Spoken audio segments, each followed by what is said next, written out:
에스라 6장 13절에서 22절 말씀입니다. 기도한 대로 오늘 두 가지 행사가 진행이 됩니다. 예식이죠. 그리고 예배입니다. 그리고 제사입니다.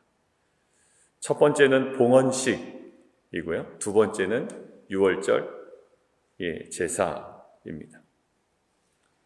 그런데 봉헌식이 언제 이루어졌는지, 공사가 언제 마쳤는지 오늘 성경 15절은 이렇게 이야기하고 있습니다. 다리오 왕 제6년, 그동안 우리가 에스라 그리고 학계, 스가랴를 통해서 너무나도 이제 귀에 딱지가 생기도록 들은 다리오 왕 제2년에서 벗어납니다. 제6년, 4년이 지났죠. 드디어 성전이 완공됩니다. 예레미야를 통해서 하나님께서 말씀하시고 16년간의 중단이 있었지만 결국 기원전 516년 완공이 됐습니다. 얼마나 이들에게 그 감격이 있었을까. 70년의 공백은 뭐 어쩔 수 없다라고 치더라도 16년간의 그 공백 기간에 있었던 조직적인 방해, 그리고 부정할 수 없는 본인들의 그 부정함, 우선순위에 제대로 되지 못함에서 나오는 그 지체, 방치. 그러나 하나님께서 학계와 스가랴를 통해서 말씀으로 독려하시고 다시 재개된 지 4년 만에 드디어 완공이 됩니다. 에스라는 이렇게 좀 섞어놓는 버릇이 있는 것 같아요. 오늘도 보면 이스라엘 하나님의 명령과 바사왕 고레스와 다리오왕 아닥사스다가 나오죠. 후대 사람인데, 후대 왕인데. 학자들이 이렇게 봅니다. 그 후에도 일관성 있게 호의적인 태도가 유지되었기 때문에 아닥사스 왕까지 이루기에 편입하여 기록했다라고 보통 이해를 합니다. 제6년 아달월, 12월 정도 되는 겁니다. 그들의 달력으로. 왜냐하면 조금 있다가 1월, 그 다음에 1월 6월절 진행되죠. 그러니까 지금 12월 정도 됩니다. 자, 봉헌식을 하는데 오늘 첫 번째 묵상할 포인트는 이겁니다. 지금 사실 돌아온 백성들의 주류는 누구냐면 유다와 베냐민 지파거든요. 두 지파밖에 없습니다. 근데 이들이 지금 봉헌식을 하는데 17절 한번 보시겠습니까? 하나님의 성전 봉헌식을 할 때에 숫소 100마리와 순양 200마리와 어린 양 400마리를 드리고, 이게 솔로몬 성전 봉헌식 할 때 보면 너무나도 초라한 숫자입니다. 그러나 최선으로 다해서 드리죠. 근데 또 이렇게 되어 있습니다. 또 봉헌식을 드릴 뿐만 아니라 여기다 의미를 이들이 부여하는 거예요. 어떤 의미를 부여할까? 거기 동그라미 쳐놓으시겠어요? 이스라엘 지파 수를 따라요.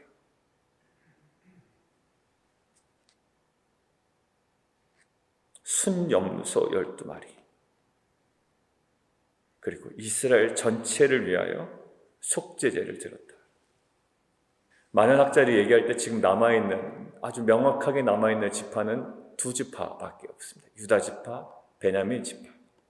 그렇지만 이들의 염원이 무엇인지가 여기에 고스란히 담겨져 있는 거예요. 이들의 염원이 뭘까? 12지파로 구성된 통일된 이스라엘을 염원하고 있는 거예요. 가시적으로 부존재한 것을 마치 있는 것처럼 여기고 나아가지. 우리의 믿음의 모습이 바로 이런 모습이 아닐까 생각이 됩니다. 지금 당장 있지 않아요. 그러나 하나님께서 이미 주셨던 것이기에, 그리고 약속한 것이기에 마치 있는 것처럼 마음의 염원을 담아 이 봉헌식의 의미를 부여합니다. 여러분들, 우리는 믿음이 있는 것에 감사하는 것이라고 보통 이야기할 때가 있죠. 맞습니다. 그런데 여기는 또 다른 지경을 우리에게 보여주고 있는 거예요. 가시적인 부존재조차도 있는 것처럼. 하나님께서는 어떤 분이시죠? 없는 것도 있게 하시는 분이기 때문에 믿음은 바라는 것들의 실상이다라고 이야기합니다. 이들은 믿음으로 12지파를 무엇으로 본 거예요? 실상으로 본 겁니다. 지금 당장 아니더라도 마지막 때, 그 마지막 궁극적으로, 그리고 우리는 신약시대를 살아가니 예수님의 재릴 때 이 모든 것들은 불안하고 깨져 있는 것처럼 보이지만 하나님께서 완성시킬 거라는 뭐예요? 그 염원, 소망. 여전히 불안전하죠. 이들도 마찬가지 같습니다. 돌아왔지만 불안합니다. 우리도 구원받았지만 불안합니다. 그런데 어떻게 해요? 마치 완벽히 성취된 것처럼. 왜? 그렇게 하시겠다고 하니. 여러분들, 오늘 우리가 봉헌식에서 봐야 될 것, 안 보여. 남편에게도 안 보여. 자녀에게도 안 보여. 다 이루어진 거 아니에요. 비즈니스에서도 그렇고, 관계에서도 그렇고, 이 공동체에서도 그렇고, 다 이루어지지 않았어요. 근데 마치 다 이루어진 것처럼. 성전이라는 건물 딸랑 하나 세워졌을 뿐이고, 솔로몬의 성전에 비하면 아직까지도 보잘것없지만 그것들을 통해서 무엇을 염원합니까? 완성된 그 무엇을 염원하는 이들의 마음. 오늘 우리 안에 회복되는 은혜가 있기를 원합니다. 두 번째요. 6월절입니다. 이제 다음 달이 넘어가는 거예요. 1월 14일, 15일, 6월절, 그리고 일주일간의 무교절입니다. 날짜가 돼서 지켰거니 하지만 여기도 이들의 어떤 중요한 요소가 담겨져 있습니다. 물론 날짜가 도래했고요. 마침 성전이 완공되었기 때문에 6월절 지키지 아니할 수는 없는 겁니다. 그런데 가만히 보십시오. 이 타이밍 하나님께서 딱 잡아주셨을 거예요. 자, 19절. 사로잡혔던 자의 자손. 제가 아까 여기서 주목하는 거예요. 사로잡혔던 자의 자손. 돌아온 자, 이렇게 해도 되잖아요. 근데 에스라의 그 성향을 통해서 하나님께서 이렇게 적으시는 거예요. 사로잡혔던 자의 자손. 자, 그런데 21절 뭐라고 나오나요? 또 사로잡혔다가 돌아온 이스라엘 자손. 무엇과 연결시키나요? 출애굽과 연결시키는 거예요. 무엇을? 이들의 상황을. 지금 때는 언제고요? 6월절이고요. 여러분들, 그 출애굽이 실제로 있었던 해가 지금으로부터 한 900년, 1000년 정도 전이거든요. 900년, 1000년은 제가 계산 안 해봐서 모르겠습니다. 그때 우리가 400년 얘기할 때 임진왜란 얘기했잖아요. 900년이면 더 한참 전입니다.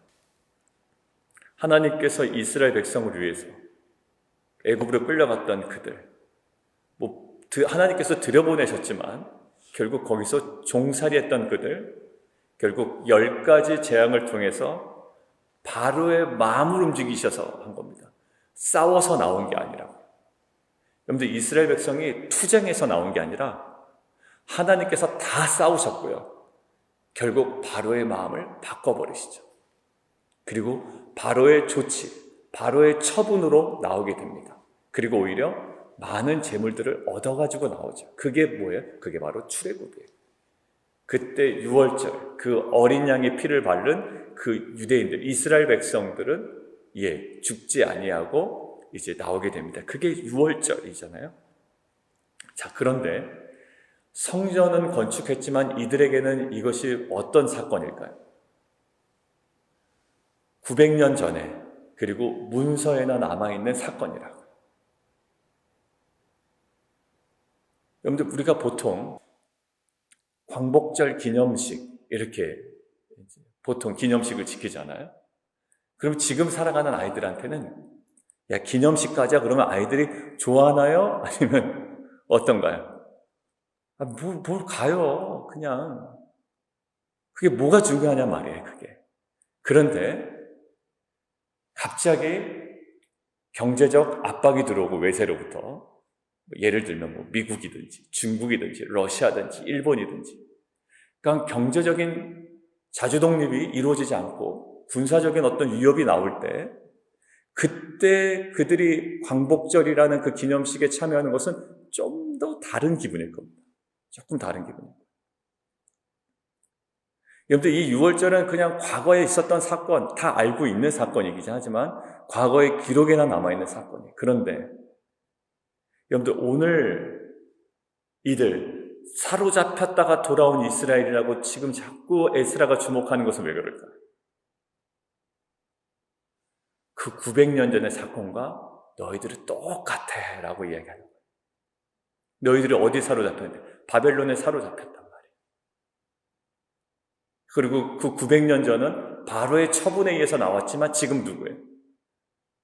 고레스 왕의 처분, 그리고 다리오 왕에 의해 처분에 의해서 어떻게 다시 나와 성전을 건축하고 예배가 회복됐어요. 마치 출애굽기에 애굽에서 나와 너희가 사흘길쯤 걸어가 나를 예배하게 하겠다라는 메시지와 거의 비슷한 바벨론에서 나와 성전을 건축하고 지금 뭐하고 있나요? 하나님을 온전히 예배하고 있다고요. 온전히. 결국 이 사로잡혔다가 돌아온 이스라엘이라는 표현에서 우리가 주목하는 것은 기록에 불과했고 다 알고 있는 것이지만 지금 이들은 이 6월절 예식을 통하여 무엇을 경험합니까? 그 실제를 경험합니다. 저는 우리 유스그룹 예배가 바로 이런 예배가 되었으면 좋겠습니다. KM 예배 드리던 거에서 그냥 뭐 따로 드리는 것에 불과하지 않나? 아니요. 그것을 뛰어넘는 예배. 어떤 예배? 오늘 예배는 우리가 왜 드리죠? 지금 신약시대 예배는 예수 그리스도의 부활을 경험하는 예배예요. 그것들을 찬양하는 예배입니다. 죄로부터 우리를 속량하신 것들을 그리고 십자가에 달려 죽으시고 부활하신 것을 우리는 찬양하고 경배하는 그분이 진정한 우리의 구원자이시고 왕이심을 선포하는 거예요. 근데 그것은 그냥 단순한 기록적 내용이 될 수가 있어요. 그런데 이번에 다시 태동될 유스그룹 예배를 통해서 그것이 무엇이 되기를 원해? 마치 이들이 900년 전의 6월절이 바로 이런 것이었구나 라고 이들이 감격했던 것처럼 우리 유스그룹 예배가 그 십자가의 은혜가 바로 이런 것이구나 라고 하는 것을 그들의 예배를 통해서 경험하고 그 예배를 통해서 그 영광이 임하며 주의 성령이 가득한 정말로 놀라운 예배가 되기를 주님의 이름으로 축원합니다. 우리가 이것들을 계획하고 이제 우리 어머니들께 학생들에게 이제 이것들을 하나하나 프레젠테이션하고 이제 준비해가고 셋업해 나갈 거예요. 여러분들 위해서 많이 기도해 주시고 우리 여기 나오신 분들 보면 다 유스그룹의 멤버들이고 이제 태주는 이제 내년에 유스그룹으로 올라오게 되잖아요. 그러네요. 다 지금 유스그룹에 속한 부모님들이 여기 계십니다. 여러분들 이런 어떤 그 비전을 품고 우리가 기도했으면 좋겠고요. 이따 저녁에 9시 기도회 때도 잠깐 나눌 수 있을지 모르지만 나누고 우리가 계속 그 부분을 집중해서 기도하도록 하겠습니다. 여러분들 보십시오. 결국 이제 지금 세대는 뭘까요? 이방 왕들을 통해서 이스라엘 백성을 회복시키시고 귀환시키신 그래서 지금 어떻게 돼요? 그 땅으로 다시 돌아왔다고요. 그러니까 이 6월절이요. 그들에겐 뭐가 돼요? 실제가 된 거예요. 실제가. 그러면서 어떻게 확장됩니까? 이방 사람의 더러운 것으로부터 스스로 구별한 모든 이스라엘 사람들 그리고 여호와를 찾는 자들이 다 함께 먹고 무교절을 지키고 결국 기쁨으로 하나님께서 받으십니다. 이것들이 확장되어 가고 있어요. 여러분들 결국 무엇이었을까요? 출애굽과 6월절은 뭐하다? 살아있다고 이들은 경험한 거예요. 과거의 900년의 전이 아닌 예수 그리스도의 부활은 살아있고 예수 그리스도의 죽음은 내 안에 살아있고 그 부활과 영생과 그 구원과 그리고 그분의 다시 오실 것을 여전히 대망하는 그러한 예배와 감격이 특별히 새롭게 태동되는 유스그룹 예배뿐만 아니라 이 KM 예배 가운데도 온전히 회복되는 은혜가 있기를 원합니다. 이것은 무엇일까요? 봉헌식과 6월절 예식을 통해 하나님께서 우리에게 하십니다. 그 감격이 회복되기를 원하는 것이고요. 있는 사람도 없는 사람 취급하는 게 이 세상의 세태입니다. 그죠? 있는 사람도 없는 사람, 투명 인간 취급하는 게 세대인데, 지금 오늘 없는 열지파를 있는 것처럼 여겼던 봉헌식. 지금 부존재하단 말이에요. 아직까지 뭔가 성취되지 않았지만 마치 이루어진 것처럼 감사와 감격으로 올려들었던 봉헌식. 그리고 900년 전, 1000년 전에 어떠한 기록상의 유월절이 아니라 지금 그것이 나에게 실제가 되어버린 이 유월절의 감격이, 사랑하는 우리 모든 빛과 소금 교회 성도들의 예배의 삶과 일상과 그리고 큐티 본문에서 묵상하는 그 모든 것들이, 어제도 강조했지만 살아계신 하나님을 저희가 더욱더 주목하기를 원하는 거예요. 깨달은 것에 만족하지 아니하고, 지금도 정말로 그 이상규 목사님이 자주 쓰는 표현이신데, 정말 시퍼렇게 살아계시는 그 하나님, 왜냐하면 하나님은 지금도 역사하고 계시거든요. 그 하나님의 그 역사하심 앞에 우리는 벌벌 떨릴 수밖에 없는 거예요. 왜? 그분이 일하시는데 우리가 어찌 가만히 있겠으며, 그분이 일하시는데 우리가 어찌 낙심하겠으며, 그분이 일하시는데 우리가 왜 과거에 붙잡혀 있겠어요? 이 감격이 우리 안에 회복되어지기를 원합니다. 우리 함께 찬양하고 기도하겠습니다.